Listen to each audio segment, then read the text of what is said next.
Hindi raw sa piitan ng BJMP, kundi sa detention facility ng Bureau of Immigration nakagamit ng cellphone ang deported Russian vlogger na si Vitaly Zorovetsky.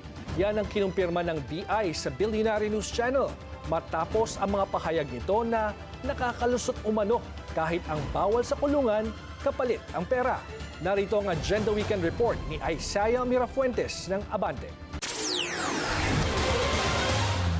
I had a phone the whole time. I had a phone the whole time in jail.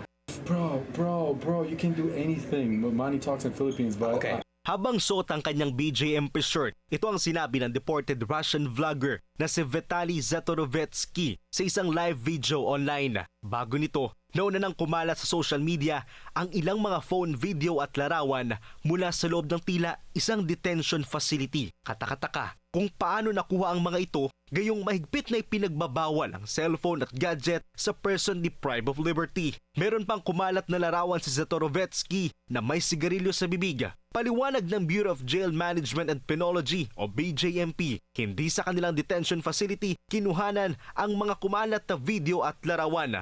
Sa parte ng BJMP, hindi pwedeng mangyari yon dahil wala naman siyang any vlog, video, nakadilaw o naandun siya sa loob ng BJMP facility.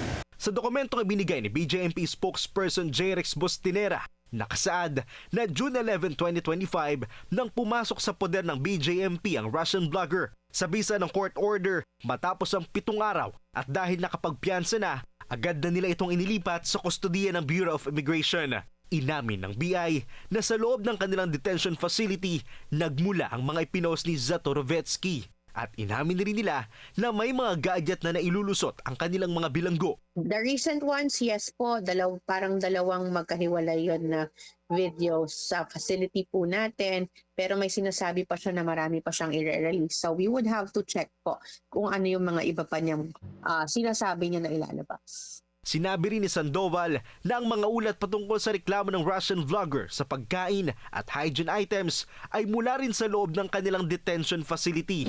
Hindi naman itinanggi ni Sandoval na mailan silang mga tauhan na nababayaran ng mga detained personnel para maipasok ang kanilang mga gadget sa loob ng kanilang mga selda. Sa katunayan nga raw, simula pa noong nakaraang taon ay marami na silang napatalasik ng mga opisyal. Ayon sa immigration, may 1 oras kada araw mga nakakulong na para makagamit ng cellphone. At ito raw ang posibleng dahilan kaya sila nalulusutan. Pero nangako ang BI na tuloy-tuloy ang kanilang random and surprise inspection sa mga selda para maiwasan na ang ganitong insidente. Matatandang sinabi ni Palace Press Officer Yusek Claire Castro na 3 ang nasibak na immigration official at marami ang nakumpiskang mga cellphone. Para sa Agenda, Isaiah Mirafuentes, Abante!